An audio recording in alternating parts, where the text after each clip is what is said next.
Elisa Bonilla, pero acabo de aprender que en realidad lo que es un placer para mi cerebro emocional presentarles a la maestra Elisa Bonilla.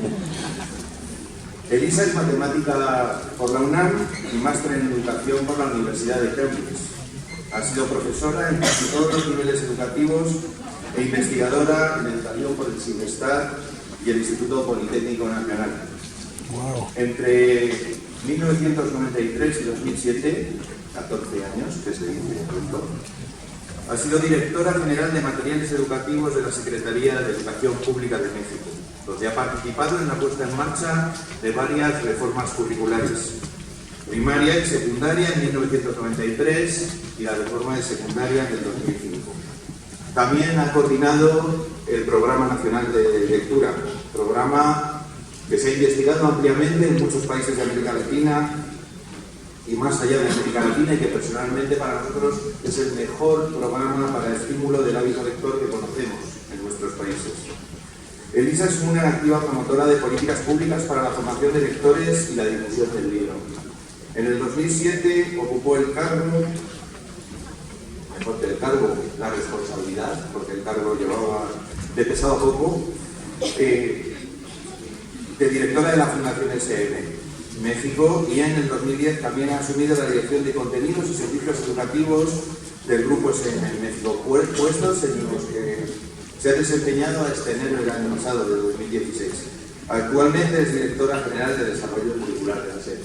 Sin más, les dejo con la maestra Elisa Bonilla, una persona con uno de los compromisos más grandes de la educación, con la educación que conocemos en la SED.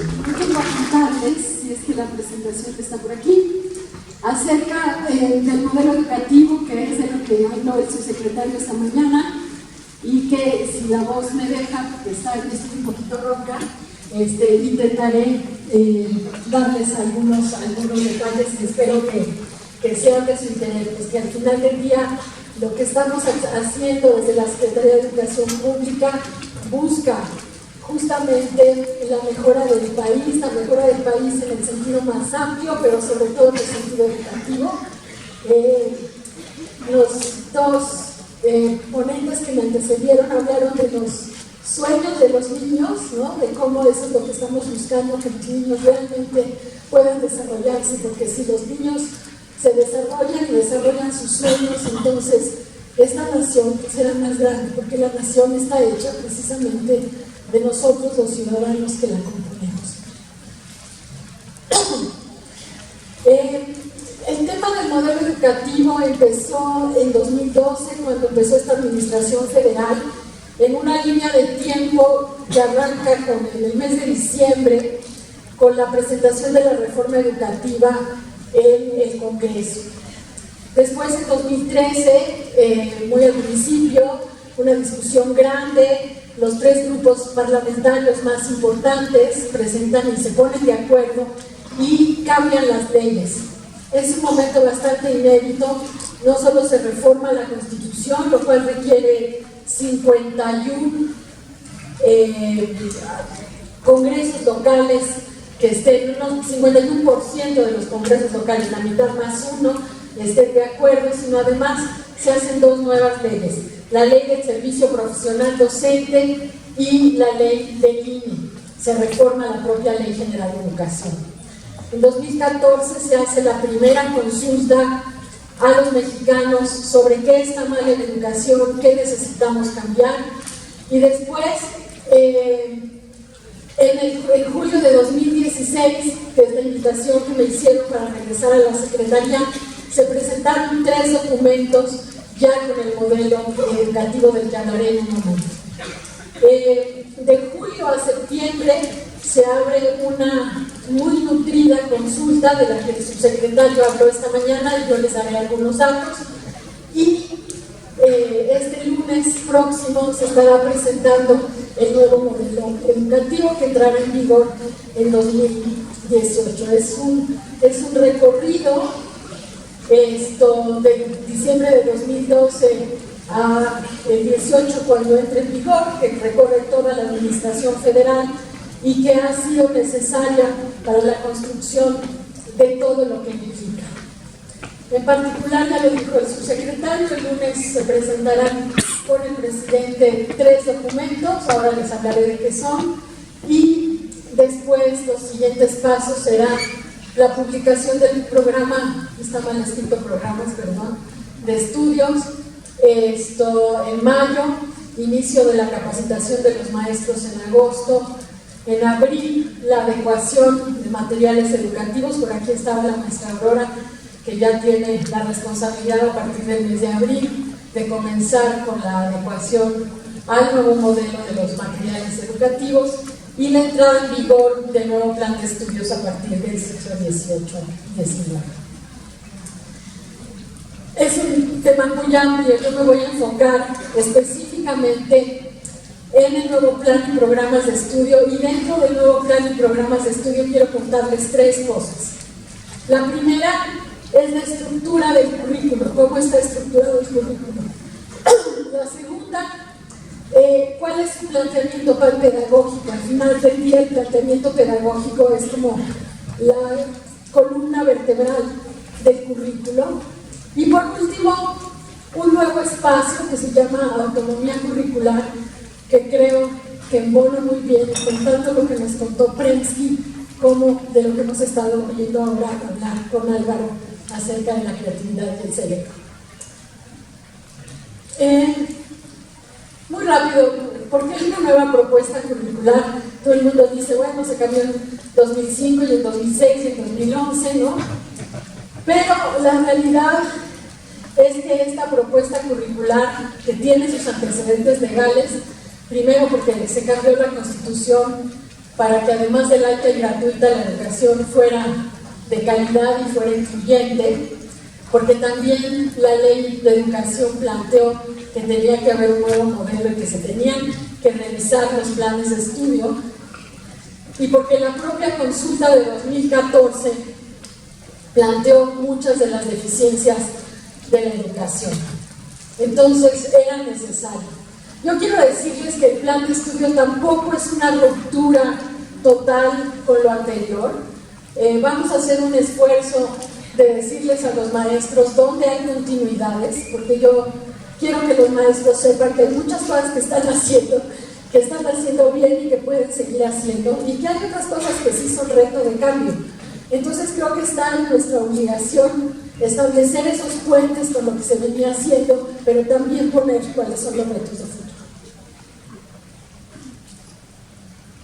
Bueno, decíamos que el 20 de julio se publicaron 3 documentos. Este primer documento me parece muy interesante y muy importante de conversarlo con ustedes. Se llama La Carta de los Fines de la Educación.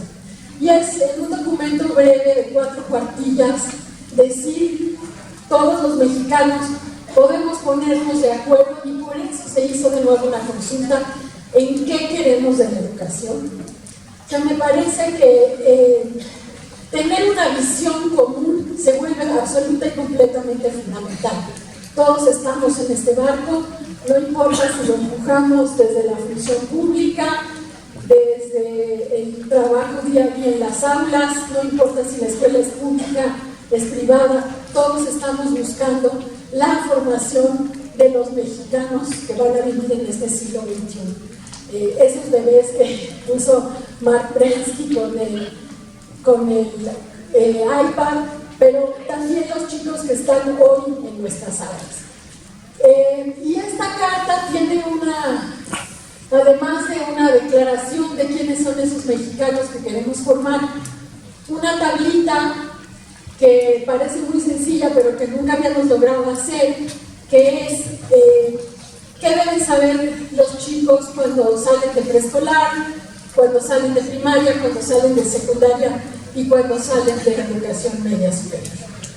La columna de cuando salen de secundaria se convierte finalmente en el perfil de egreso de la educación básica, aunque recuerden que hoy es obligatoria no solo la educación básica, sino también la educación media superior. En México tenemos una educación obligatoria que va de los 3 a los 18 años.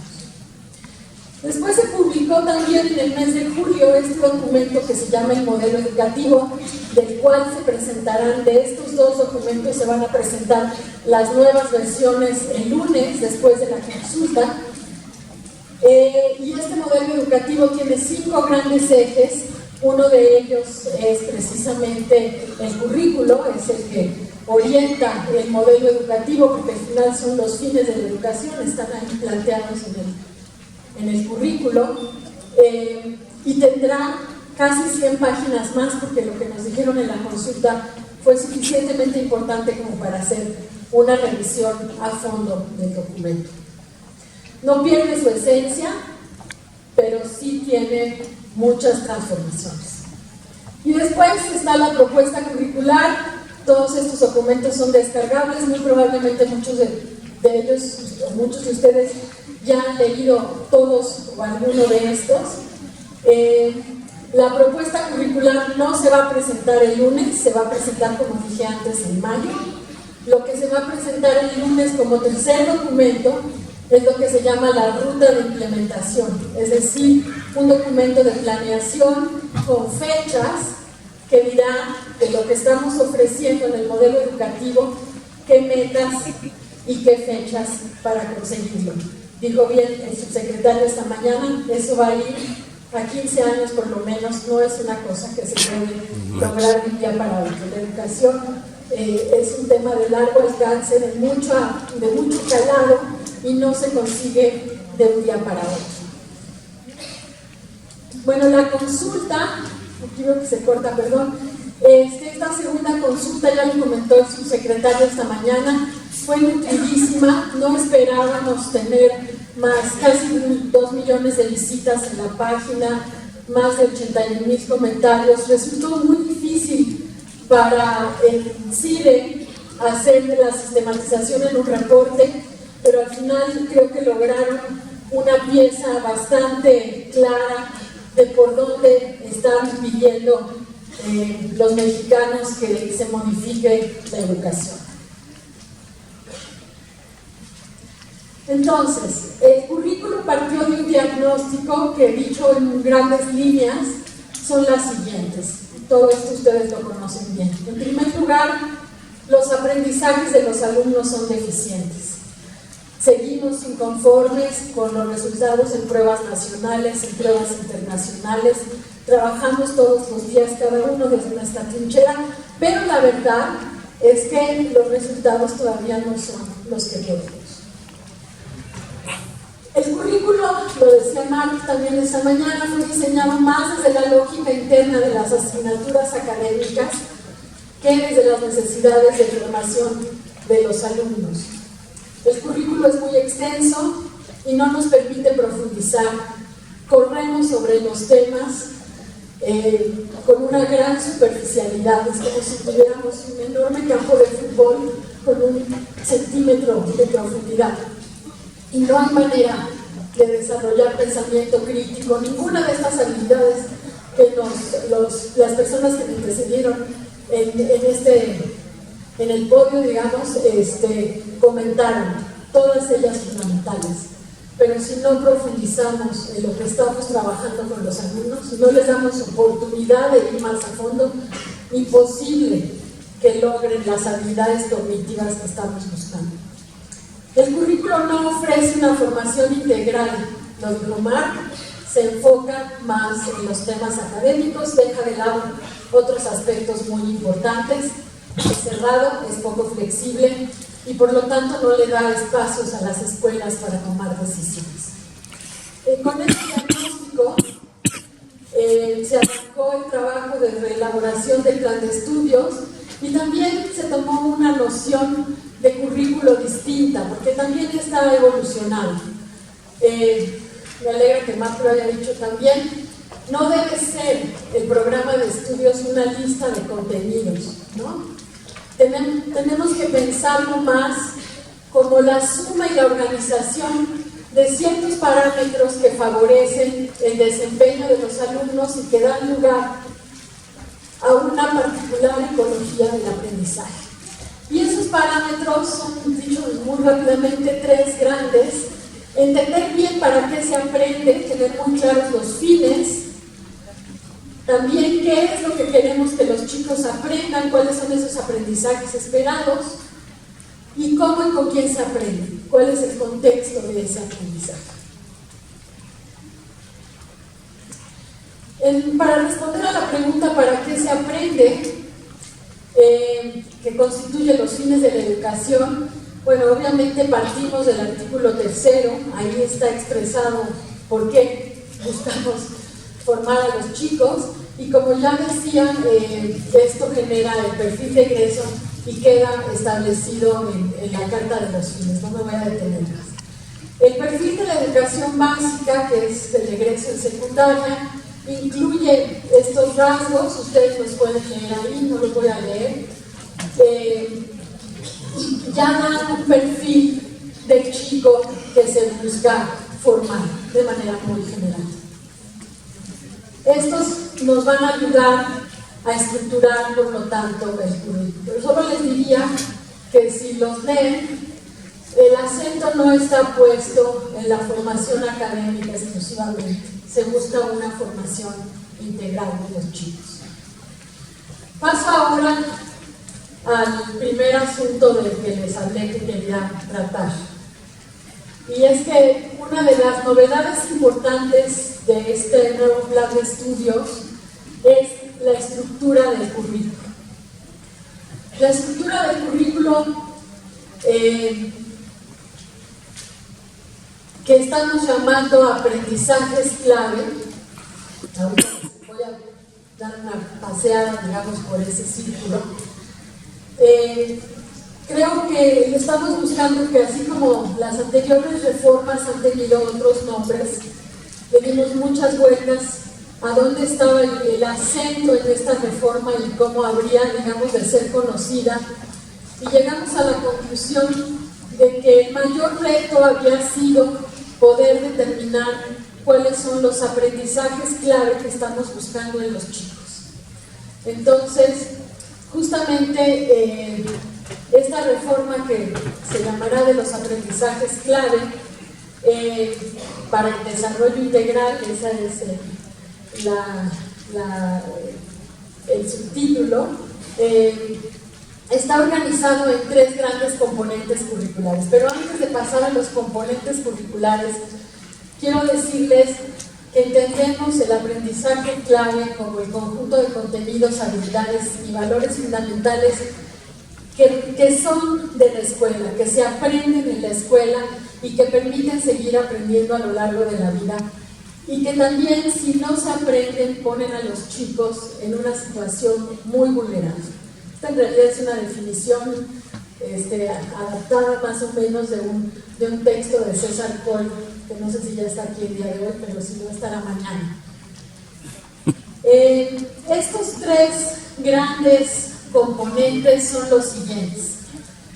En primer lugar, la formación académica.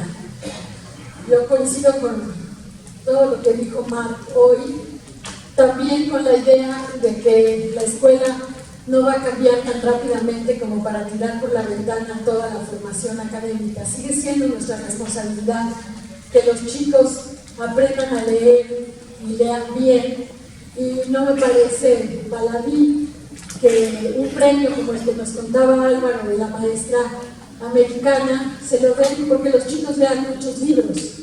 Eso sigue siendo un asunto fundamental de la formación de los alumnos y también fundamental de la escuela.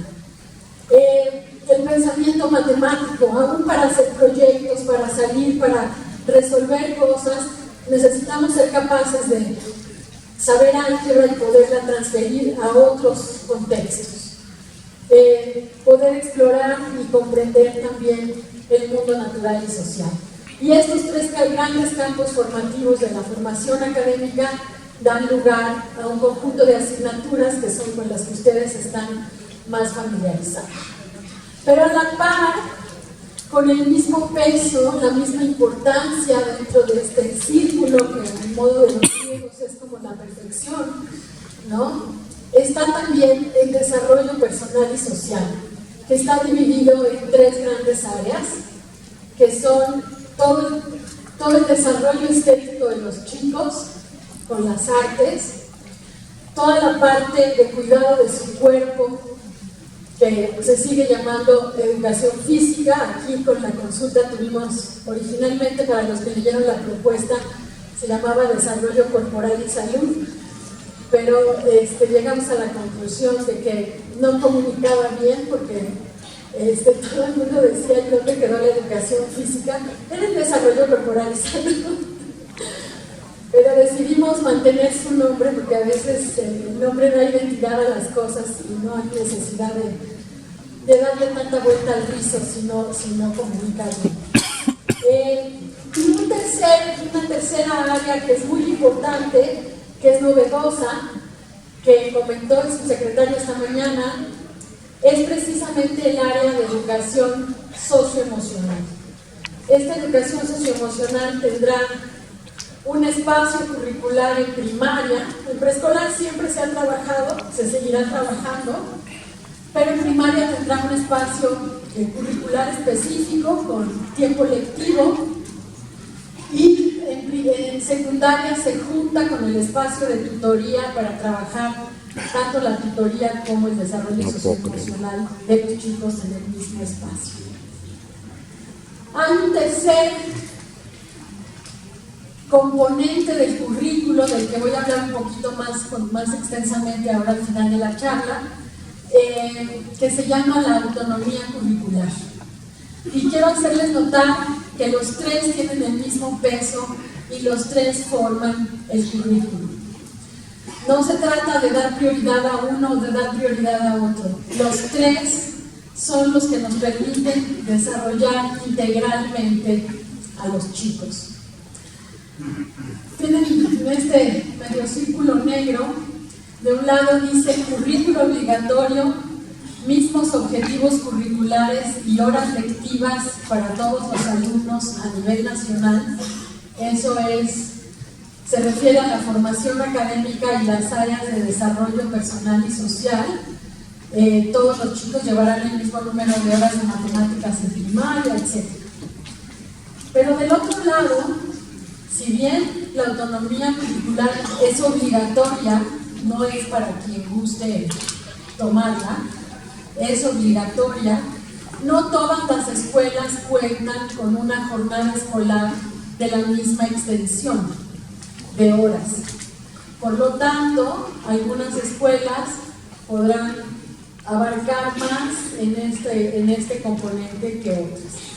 Pero lo que dice de manera muy importante ahí es que es un currículo flexible cuyo objetivo es atender a la diversidad y a las necesidades e intereses individuales de los chicos.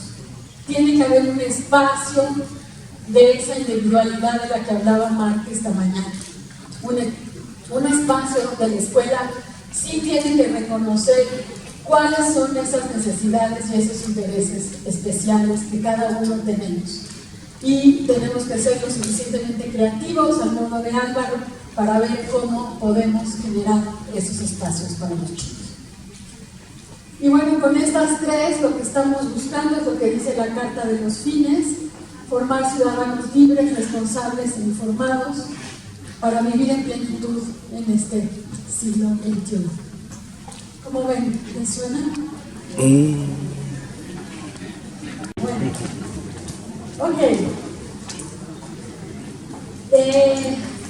Esta es la estructura, esto es lo que quería decirles de la estructura de cada uno de los componentes. Se puede hablar largamente, el plan de estudios traerá muchas páginas.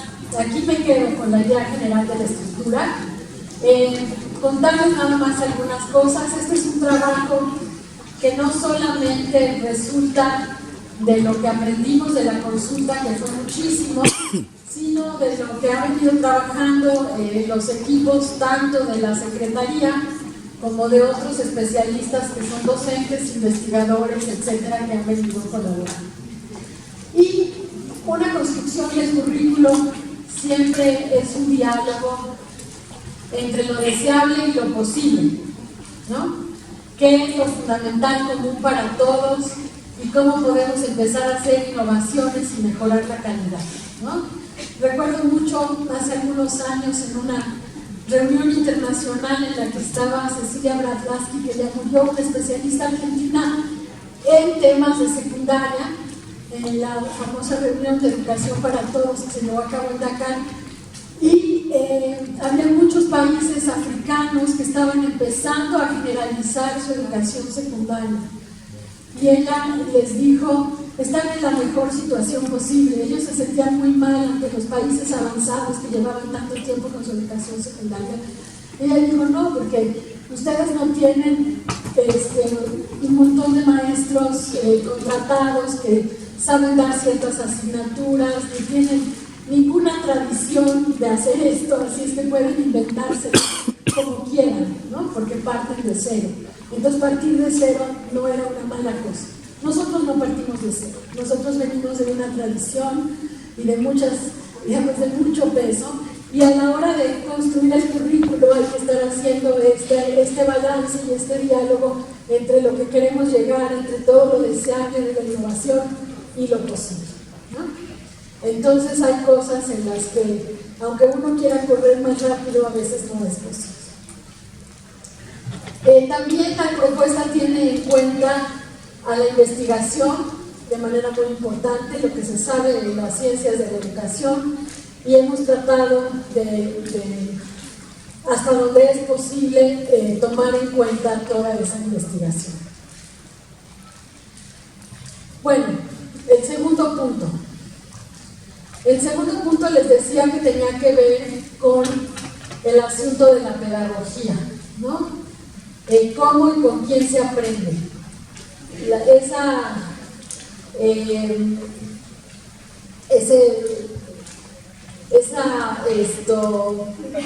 línea central que le da vida al currículo, que al final del día es la pedagogía, ¿no? Partimos de algunos principios, no están todos, pero se los quiero comentar. El tema que ya les dije de cantidad contra calidad. Entonces, más que muchos conocimientos, más que cantidad de conocimientos, lo que se está buscando es la calidad de los saberes que construye el alumno y el entendimiento que logra desarrollar. Y también que sea capaz de utilizar esos conocimientos más allá del aula, que sea capaz de transferirlos. Tenemos una larga tradición de enseñar para el examen, para los propósitos escolares, pero no para la vida y para lo que los chicos van a hacer con ese conocimiento. Entonces también se ha buscado ir más allá del propio contexto escolar. En ese sentido, ya se había hablado aquí, lo dijo Mari con mucha fuerza y usó varias citas, de la importancia de que nosotros como profesores cambiemos nuestra visión de lo que es nuestro trabajo. La verdad es que es un tiempo bien fregado, porque para los que llevamos muchos años en educación, creyendo que nuestra profesión la dominamos muy bien, ahora nos dicen que la sociedad necesita de nosotros hacer otras cosas y tenemos que reinventarnos. Pero yo creo que también es una fantástica oportunidad que nos digan que se nos abra esa ventana de la reinvención dentro de la profesión. Pero el maestro ya no puede ser esa persona que está haciendo lo que hago yo en este momento, que es contar una historia para que otros la escuchen. Esa es una parte, y yo no creo que eso se haya ido 100% a la basura. Lo que no puede ser es la única manera de enseñar. Y entonces en ese rol docente, un buen maestro debe partir, debe tener mucho más conocimiento de sus alumnos de los que tuvimos nunca antes, de quiénes son, de qué necesitan, porque tenemos la tarea de llevarlos lo más lejos posible. Tanto en la construcción de los conocimientos que están planteados en el currículo, como entendiendo cuál es su potencial para poder llevarlo al punto más lejano de su potencial. Y en ese sentido, aquí hay 14 principios pedagógicos sobre los que voy a correr un poco, bueno, no tengo tiempo. Ustedes ya los van a poder leer con calma, pero creo que como hace algún tiempo dijo Fernando Reynés, ese educador venezolano que todos admiramos mucho, que trabaja en Harvard, cuando ha hecho estudios sobre las reformas educativas, él tiene una frase que me parece que es perfecta, que dice que si no cambia la pedagogía, no cambia nada.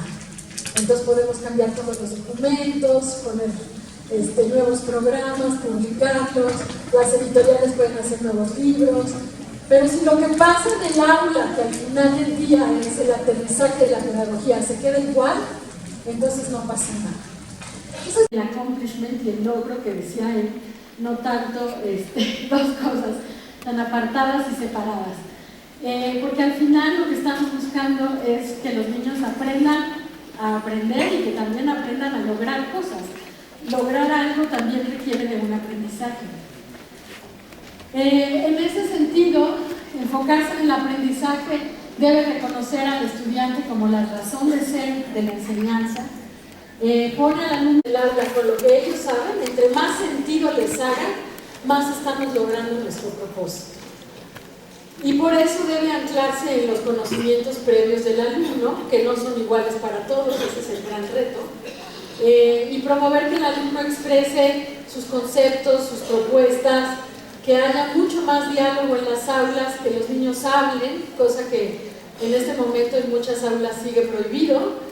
Los que hablamos somos los maestros, los que escuchan son los alumnos. Privilegiar contextos que favorezcan el aprendizaje, no todo contexto en el aula, y en un momentito más hablaremos de los ambientes de aprendizaje, son favorables para aprender. Entonces hay que buscar cuáles son esas circunstancias en las que los chicos aprenden mejor. Es todo lo que tiene que ver con las teorías pedagógicas del aprendizaje situado, etc. Y por lo tanto el reto aquí es hacer de la escuela un lugar social de conocimiento, donde verdaderamente se aprende, y tratar de basar la enseñanza y el aprendizaje en problemas reales. También reconocer la naturaleza social del conocimiento. Esto es algo que se sabe desde hace mucho tiempo, pero no necesariamente ponemos en el aula a los chicos a dialogar y a construir conjuntamente, colaborativamente, ¿no? Seguimos aislándolos, y por supuesto que hay mucho de lo que aprendemos en lo individual, pero la mayor parte del aprendizaje es social, porque justamente se da en esta interacción.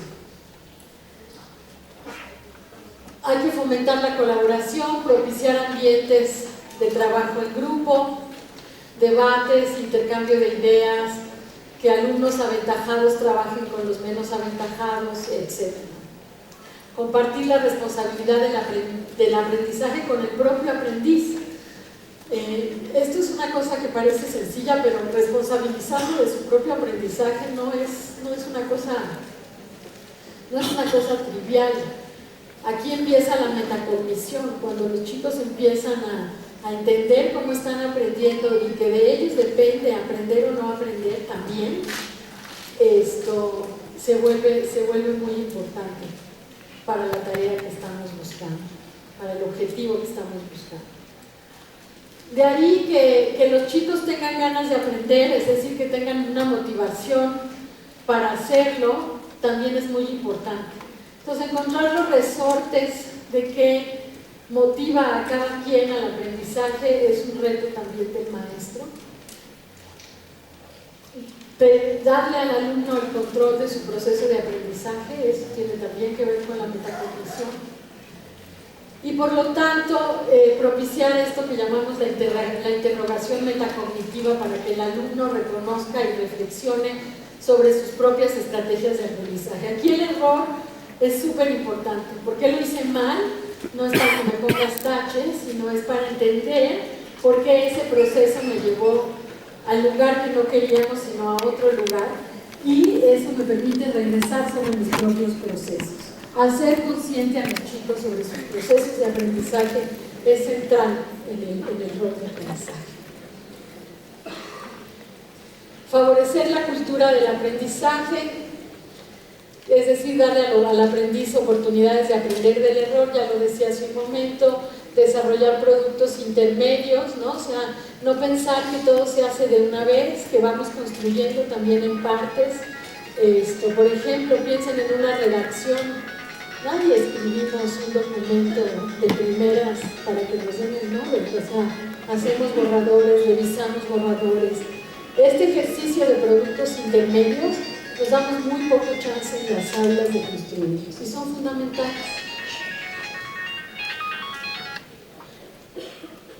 Fomentar el establecimiento de metas personales, monitorearlas, gestionar el tiempo, desarrollar un repertorio de estrategias de aprendizaje, propiciar la autonomía del aprendiz, etc. Ofrecer acompañamiento al aprendizaje, es decir, estar cerca del chico, y esta es una, ¿por qué distancia establecemos entre el chico y su aprendizaje? Se vuelve un trabajo muy, muy importante. Reconocer querían fotografiar. Tengo que gestionar mi tiempo.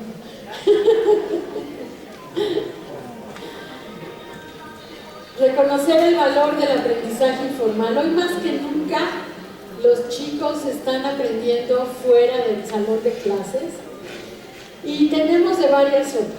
Hacer como eso no existe, y bueno, pues allá los alumnos que aprendan lo que quieran, ¿no? O acercarnos más a eso que están aprendiendo los alumnos, que al final son las cosas que les interesan y por eso las están desarrollando pues a través de internet, en su tiempo libre, etcétera. Y entonces hay que considerar que estos aprendizajes son informales, incluso por si tenemos que ayudarlos a encontrar que han aprendido errores en el proceso, porque no todo lo que se aprende informalmente necesariamente tiene una base de verdad, puede y no, pero Marc hacía mucho hincapié en eso esta mañana también. Los chicos tienen muchos intereses y en ese sentido creo que es importante darle valor a ese aprendizaje informal y decirle a los chicos que es importante y que si ellos están aprendiendo por su cuenta es porque les interesa aprender. No lo vayamos a inhibir, porque entonces estamos justamente yendo en contra de lo que buscamos. La relación entre la interdisciplina, también es cierto que toda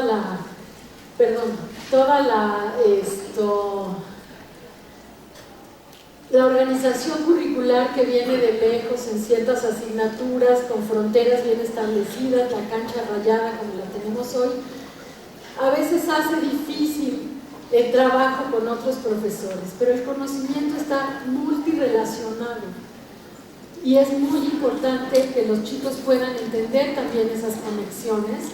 Un profesor de primaria puede ir de las ciencias a las matemáticas, a la lengua, con cierta facilidad. En secundaria requiere de que nos reunamos entre profesores para poder hacer proyectos comunes, para que los chicos entiendan esa relación entre las disciplinas.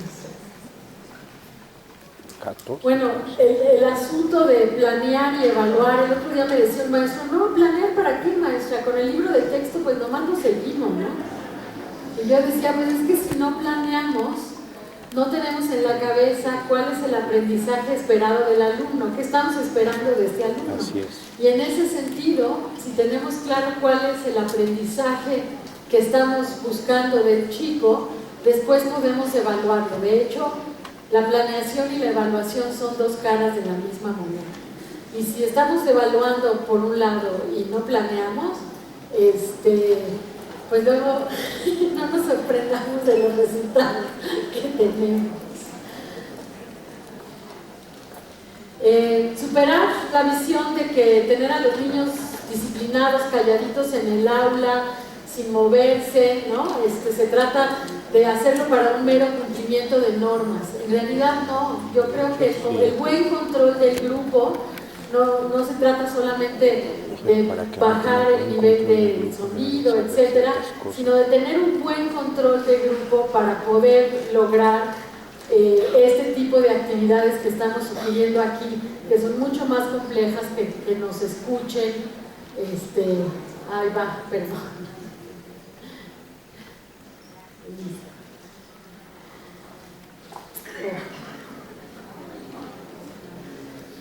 También es importante que los maestros, si quieren lograr ciertos aprendizajes en los alumnos, sepan modelar esas conductas, ¿no? O sea, estoy segura que la maestra que ganó el premio no solamente pone los libros para que los niños libremente vayan y los escojan. A esa maestra la han visto leer una y mil veces. O sea, es indispensable tener ese contacto y esa forma de, si eres un maestro de ciencias, que no te haces preguntas, que no llegas con el insecto o con el artículo que recién leíste del periódico, etcétera, difícilmente vas a despertar en los chicos esta forma de hacerse preguntas sobre el mundo, ¿no? O sea, ¿quiénes somos como profesores y cómo modelamos los aprendizajes? Se vuelve absolutamente crítico, ¿no? Eso está genial.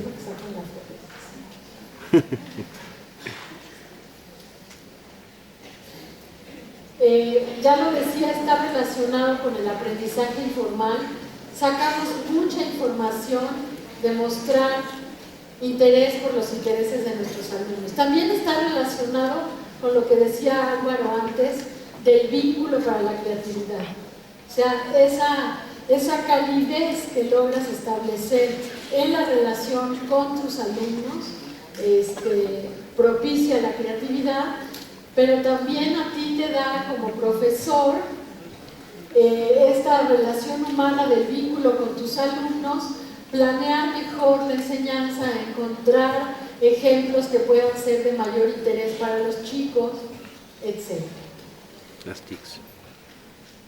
Bueno, y esto, este no es un principio pedagógico, de hecho en el modelo seguramente lo vamos a modificar. Esto lleva a que, como dije al principio, nos transformemos en nuestro rol docente, pero también no solamente la redefinición de la función docente, sino la revalorización. La revalorización por parte de nosotros mismos y por parte de la sociedad en general. Estamos en este sentido de que nos están pidiendo transformarnos en nuestro rol docente. También la percepción que tenemos es que la sociedad no nos ve suficientemente bien, ¿no? Porque no estamos cumpliendo con lo que nos toca. Entonces se requiere pasar a un nivel de revalorización de la función docente. Y estos principios pues han de operar en lo que se llaman ambientes de aprendizaje, que es el conjunto de factores que favorecen o dificultan la interacción en un espacio físico o virtual. Es el aula o también aprendizaje en línea, o sea, tiene que haber esta sensación cuando tú entras, cuando entran a una discoteca, digo, se siente, o en un bar, pues que aquí uno viene a divertirse, a distenderse, ¿no? Pero ¿qué pasa cuando entras en un aula, ¿no? Tengo una maestra muy amiga que me manda, está ahorita haciendo una función de supervisión, y la cantidad de aulas, sobre todo de las escuelas públicas, que están hechas un desastre. Entonces sí parte de lo físico, no es solamente lo físico, pero si no nos importa cómo se ven las paredes que están hechas un desastre y las bancas están rotas, eso no invita. Ahora, pintarlas y ponerlas bonitas no es suficiente para construir un buen ambiente de aprendizaje.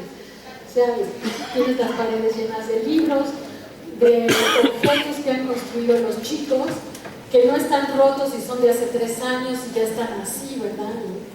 Entonces, construir buenos ambientes de aprendizaje parece menor, pero no es menor, ¿no? Es el espacio donde van a ocurrir todas estas otras cosas que dijimos.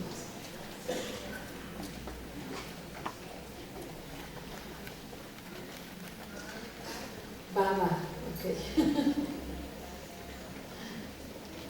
Listo. Bueno, hasta aquí el tema de la pedagogía como la espina dorsal del currículum.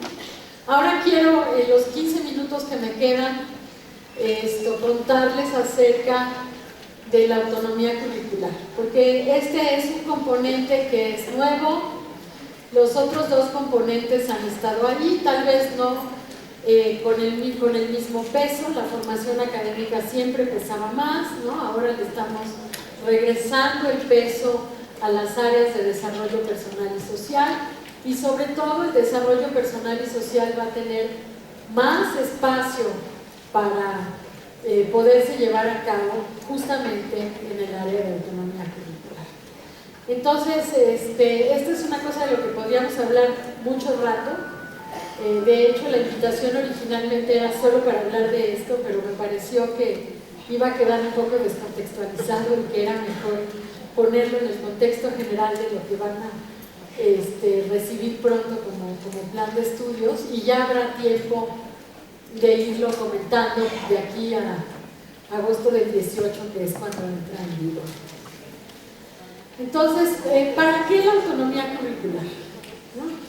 Ya decía en un primer momento, primerísimamente, porque como los chicos son los que están al centro y su aprendizaje es el que está al centro, es muy importante reconocer un espacio de la inclusión, de la equidad, de la individualidad, y atender a los intereses y necesidades particulares de los alumnos, muy en el sentido de lo que planteaba Marc esta mañana. Me pareció fantástico porque él les dio una plática súper inspiradora, como nos dijo Augusto, sobre estos espacios posibles, y hoy el Currículo de México les va a abrir unas horas a la semana precisamente para hacer eso. Cómo lo logremos hacer con este sentido de libertad que nos dio Marc va a ser muy importante. Si lo volvemos todo tieso, pues puede ser que pierda justamente su propósito, ¿no? Pero yo creo que este es el lugar de la innovación. Las escuelas que están buscando innovar tienen que pensar en el espacio de la autonomía curricular como en el espacio de la innovación. Y cada escuela tiene sus necesidades y sus fortalezas específicas. Entonces, este también va a ser un espacio para que las escuelas piensen en esas fortalezas y debilidades de manera muy importante. O sea, sobre la autonomía curricular no deberían tener una reunión de consejo técnico una vez al año, ya pusimos unos espacios y unos talleres y pasamos a lo que sigue. Y no la tenemos que confundir con los espacios extracurriculares. Hoy los espacios extracurriculares están puestos en la tarde para que las mamás dejen a los chicos, son una especie de guardería. Algunos funcionan más cercanamente a los intereses de los alumnos, otros menos, pero no están pensados desde una óptica de esta autonomía curricular. Pueden convertirse, por supuesto, pero hoy estos son unas clases adicionales a las que los niños van, ¿no? Sobre todo en las escuelas privadas. Las escuelas públicas tienen muchos menos espacios extracurriculares. Y también nos abre un espacio para fortalecer la formación docente. Por ejemplo, en tanto la secundaria dejó de ser un nivel terminal, porque hoy el medio superior es bachillerato, es obligatorio, las escuelas técnicas, secundarias técnicas, también las generales que tenían obligatoriamente un montón de tecnologías, pues estas materias se convirtieron ahora en optativas, pueden formar parte o no de lo que se ofrece en la autonomía curricular, pero ya no son obligatorias, ¿no? Ahí se abre un espacio y entonces los profesores que están contratados en las escuelas pueden perfectamente reconvertirse, sacar a flote muchas de otras dotes que puedan tener, ¿no? Estoy trabajando ya con unas escuelas en Jalisco para hacer un piloto durante este próximo ciclo escolar, y bueno, pues estos profesores que son seres humanos saben hacer muchas otras cosas y están muy interesados en esa reconversión. Entonces también se vuelve un espacio muy interesante para la formación de profesores.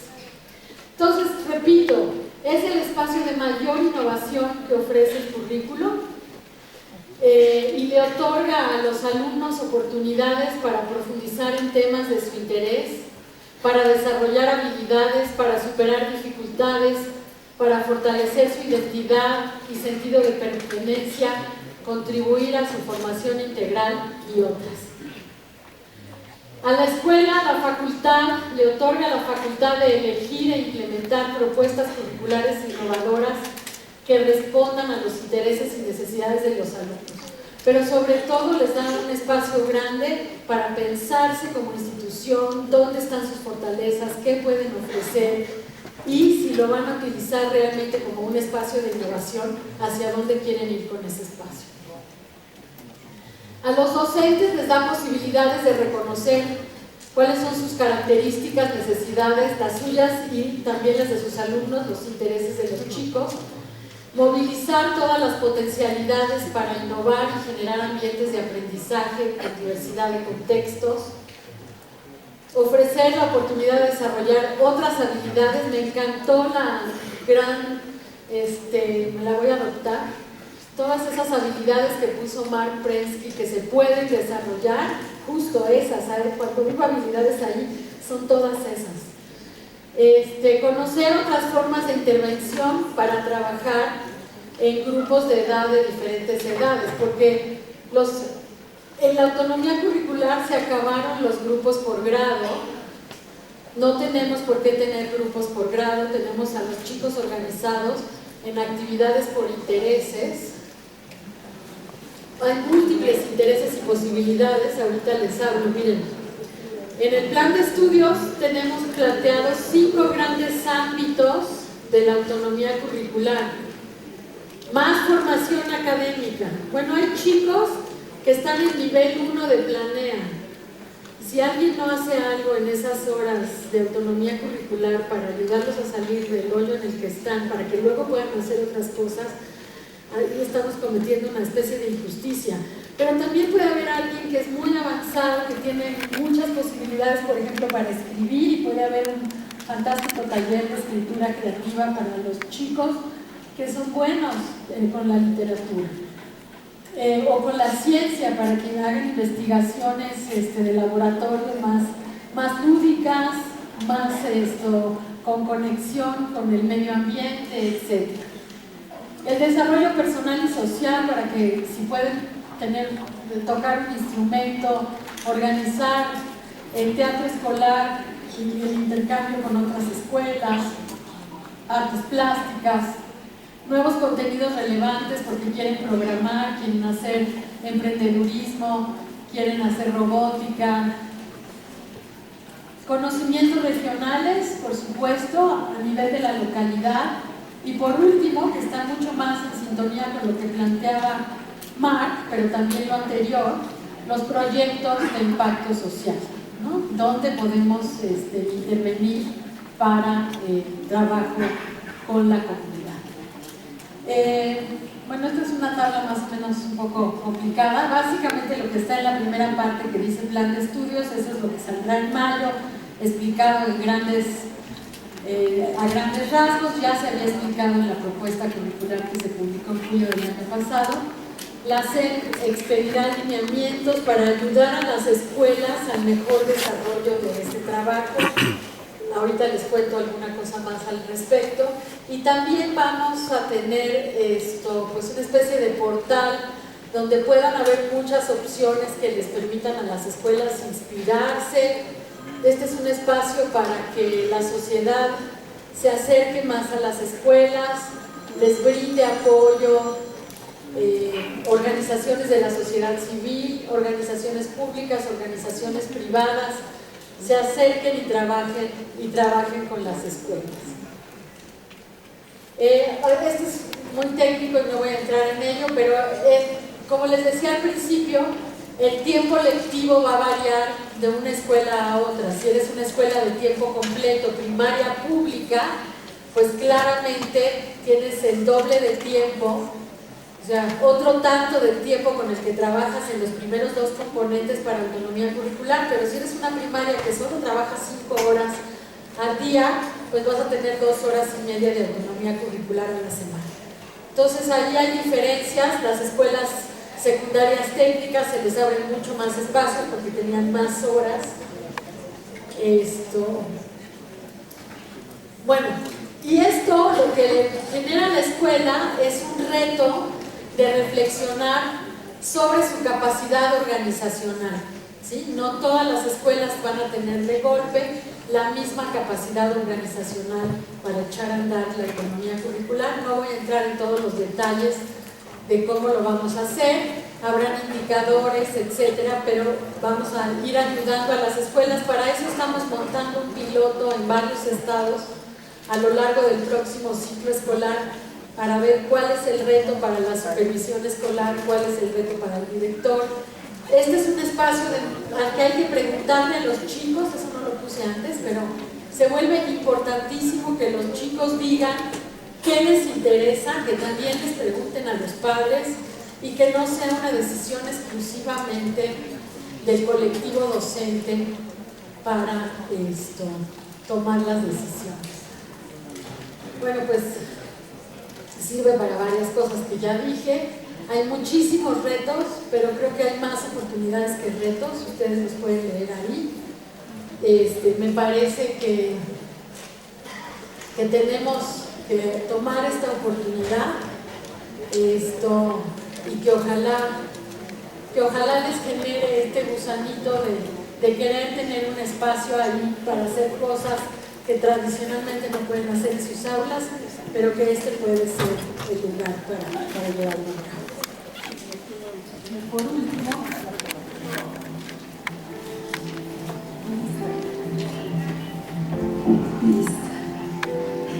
¿Listos? Listo. Lista. Lista. ¿Listos? Con un nuevo modelo educativo, los mexicanos estaremos listos para competir aquí y en todo el mundo.